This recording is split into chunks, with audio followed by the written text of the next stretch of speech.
he doesn't have one-punch knockout power. He beats you with volume, and his volume is only straight boxing. Adesanya is way too smart for him. Adesanya is going to pick him apart, I think, kind of like the Boost fight where he was getting picked apart in the first round. Adesanya can keep that pace up for 5 rounds. I think Adesanya is going to light him up, using the low kicks, using the high kicks, using the push kicks. Strickland's going to just do the same thing, move forward, parry, try to come with boxing. But Adesanya is way smarter, way faster, and I think it's going to be another one of those fights where it could be a finish from Adesanya. Sean could take Israel Adesanya down. This could be a really interesting fight because Sean, I've trained with him myself. He's got tremendous cardio. He can go all day, and he has a very economical style to go a long time, to go the distance, because he uses a lot of jabs. He looks for openings and only really exerts himself when he sees the openings. But he's got tremendous grappling. I've trained with him. His ground game is very, very good. Very dangerous. Has a very underrated ground game. Brilliant sweeps and obviously very good submissions. But he doesn't have the best wrestling. I don't think he has the wrestling to take down in Israel. Sean could take Israel. When that fight looked as though it had fallen apart, it fell apart in a way that generally can't get put back together. But Adesanya spoke up on behalf of Sean. And not on behalf of I like him, on behalf of I want him. And I just think that a major respect was shown to Izzy. I've never seen anybody in the history of the sport control their own career like Adesanya. When that fight looked as though it had fallen apart. There are sentiments that, the champ picks who he wants and stuff, especially considering the situation that he's beaten most of us at the top of the division. But I mean, it'll be good for Sean Strickland. I know he's wanted it for a good little while, and I know that Izzy has wanted to fight him for a good little while. It'll be good entertainment, television, if you will.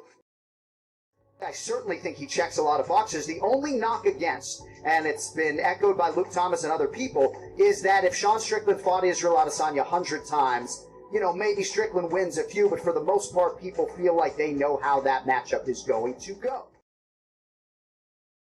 Izzy's so precise.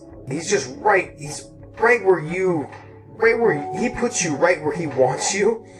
Right when his fist meets your face. That's where I thought you were going to be. Bah! There you go. Bitch, take that. Bah! There you go. Take that. That's what he does. It's very impressive to watch, man. It's very impressive to watch. Stylistically, it's a good matchup for Izzy because they really want that Duplessis fight to happen. I mean, if it's like we've talked about this before, Sean Strickland can grapple pretty good, but Izzy's not fucking easy to take down. No. And if it's a kickboxing fight, I mean, Izzy's gonna piece him.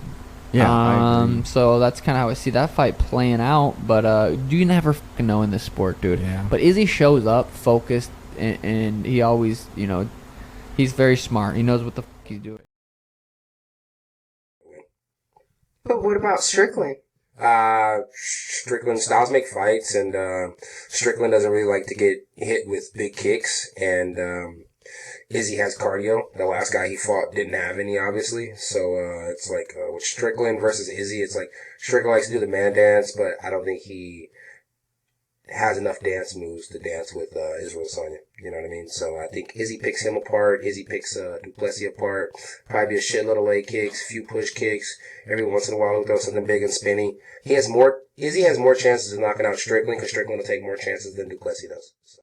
I think that the UFC and the middleweight division in general are in a bit of a bind in that they need competition for Israel Adesanya, who is one of the best fighters to ever compete inside the UFC's octagon. That's the issue. And I think that from a skill perspective, if I'm being honest, I don't think Strickland has a whole lot to offer someone like Adesanya. Adesanya is an absolute menace. He is so skilled and so good and so long for that division that it's going to be difficult for anybody to go out there and give him a good run.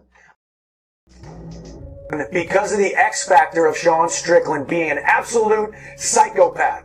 I think DDP is great, but he would have to beat Izzy in a technical matchup. The way you beat Izzy is by being a crazy psychopath like Sean Strickland. I just think Sean has the potential to challenge for a world title, maybe and possibly become a champion. But the only way I can see that happening is, and I'm going to steal a line from Dana White, he has to get out of his own way in the sense of trying to be too much of a macho man and use more diversity in his offensive attack.